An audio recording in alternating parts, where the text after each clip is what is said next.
This is the how to play video for Epipocalypse. The game is broken down into two decks, the infection deck here on the right and the researcher deck here on the left. The goal of the game is to draft a hand of researcher cards and collect enough infection cards in order to be the first to score 15 points. We'll talk more about scoring as we get into gameplay. Game setup is pretty straightforward. You'll start by taking 9 of the infection cards and placing them in a 3x3 player area in the middle of the table, which I'll do now. And then you take the deck and just put it somewhere off to the side for additional cards in the future. For the researcher cards, you'll create a 3-card drafting area somewhere on the side like this, and similarly put the deck off to the side as well. So each player gets one action during their turn. After they take their action, it then goes on to the next player clockwise and on and on and on until basically the first player gets to 15 points. Game setup also, includes one more step where each player will be given 3 starting researcher cards, and they can keep 2 and discard 1. So I'll discard the epidemiologist and keep the gastroenterologist and entomologist. So we get to the player's turns. As mentioned, each player gets one action. The actions include selecting one infection card or one of the 3 drafting cards. If they do so, they take it into their hand and keep it face up. They then refill the shared playing area with the respective card from whatever deck it is you took it from.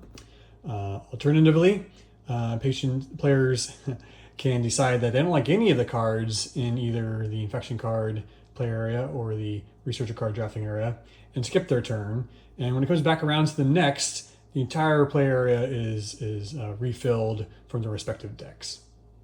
The third action they can do is basically score their hand to see if they have the sufficient 15 points to win the game. If they're wrong, then their turn is over and it continues on to the next player clockwise, as mentioned before. And we'll talk about scoring here in a minute. And those are pretty much the 3 actions they can choose. And that pretty much sums it up. So when it comes to scoring, each researcher card will tell you how many points each matching infection card is worth. Many of them, like the gastroenterologist, just give you 1 point for each of the infection type they're looking for. In this case, GI or hepatic infections, as indicated by these symbols. But many of the researcher cards will give you additional points for each additional card of the type it's looking for. For example, if you were to have 6 cards that the entomologist is interested in, which is anything that's associated with the insect, tick, or mosquito vector, then you would get not just 6 points, but 11 total points. So to show how scoring is done, I'll flip over the tularemia card, and this is something you do only when you've decided to take your action to score. You can't flip these cards over before then. On the back has basically all the relevant details we want. Again, has the infection type up top, has the geographic distribution next, then the means of transmission, which in this case for tularemia is zoonosis, but also can be transmitted by ticks and insects. And then it also has the reservoirs as well. So in this case, tularemia matches both the gastroenterologist, what they're looking for, because it's a GI disease, and it also matches what the entomologist is looking for, being either tick or insect transmitted infection. So you get 1 point for the gastroenterologist is looking for, and at this point, just 1 point as well for the entomologist is wanting. That'd be 2 points though for this one infection card, and certainly if you collected more tick-borne, insect-borne, mosquito-borne infection cards, you'd eventually get even more points on top of that. If during scoring it turns out you have an infection card that doesn't match to any of your researcher cards, such as this Coxiella, flip it over here, it's FUO, which is not what our gastroenterologist is looking for, and its transmission is not via insects, ticks, or mosquitoes, then you just discard it during your scoring action. So those were the rules for Epipocalypse's multiplayer version. You can also play it solo, however, if you want a single player experience. The core rules are largely the same, but there are a few differences.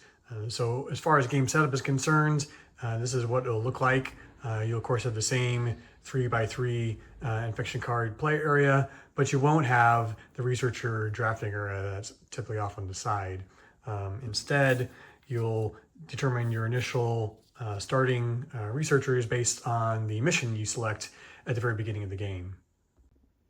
So these are the mission cards in additional detail, and they have a lot of different unique information on them, starting on the far left column, which is the level of difficulty for each of the missions. And they, as you can kind of tell, go up from level 1 all the way up to level 5 difficulty.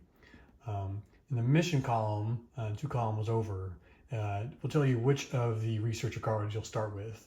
You'll start with these cards and you'll finish the mission with these cards. You won't get any others during the course of the game because there's no researcher drafting in the single player version. So for example, this very easy mission, you'll start with the veterinarian and a zoologist. Over here in the Zoces division missions, alternatively, this top mission, you'll start with the veterinarian and a North American specialist and a South American specialist. And you'll just, of course, draw those researcher cards from the researcher card deck. Other information that's relevant is this bullseye, which is your target number of infection cards you are going for. In most cases, that's going to be 20. But as I kind of work on balancing difficulty, as you see, I'm kind of making some adjustments, and sometimes it might be 15 cards, sometimes it might be 20 cards. So there is one difference in scoring in single player versus multiplayer version. Specifically, that's for these researcher cards that are associated with additional points for additional cards. This additional point bonus does not apply in single player. All these cards also only give 1 point. So just kind of ignore that, and the zoologist will just give you +1. Now you can still score multiple researcher cards, with a single infection card. So if you had an infection that matched with both the veterinarian and the zoologist, you would get 2 points. You would just not get the additional bonus points of collecting multiple cards that the zoologist is interested in. So just to give an example of that, suppose you had these 3 infection cards that you collected. All of them are associated with zoonotic transmission. And so your zoologist, a multiplayer version would give you 4 points for these 3 cards. But in single player solo version, they just count for 3 points, 1 for each card. Now, because they're all associated with animal reservoirs, which is what the veterinarian is looking for, you'll also get 3 points for the veterinarian as well. So this will give you 6 total points. So getting back to the researcher cards, the bullseye again is the number of points you're going for based on your infection cards. And the last column over here is basically the timer for the game, which is the number of wrong answers or skip actions you take. You can take up to 7 skips and or wrong answers during the game before the game is over. So for example, if you were to have 5 skips during the course of the game and you guessed 1 wrong, then you would have 6 total wrongs or skips. And as long as you got the target number of points, then you've passed that mission and you've won the game. At that point, if you want to keep track of your score, you can then also make a note by crossing off that box on the score sheet. Now, if you had done a particularly good job and had only done 3 skips and gotten a none incorrect, then you'd cross off even more to reflect how well you did, and that your last goal is to do it with 2 skips or wrong answers or less. And that's pretty much it. That's how you play Epipocalypse, both the multiplayer version or the single player version. If you have any additional questions, feel free to message me, and all feedback is certainly appreciated. Thanks.